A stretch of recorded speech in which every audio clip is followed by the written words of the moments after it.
wale hao watakuwa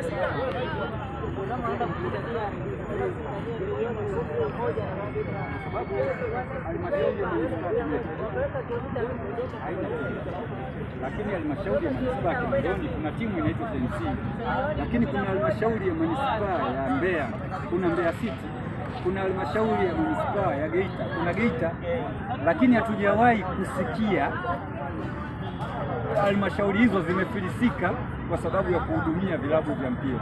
Lakini sisi vilabu vyetu vya Mtiti vina wachezaji 15 tu.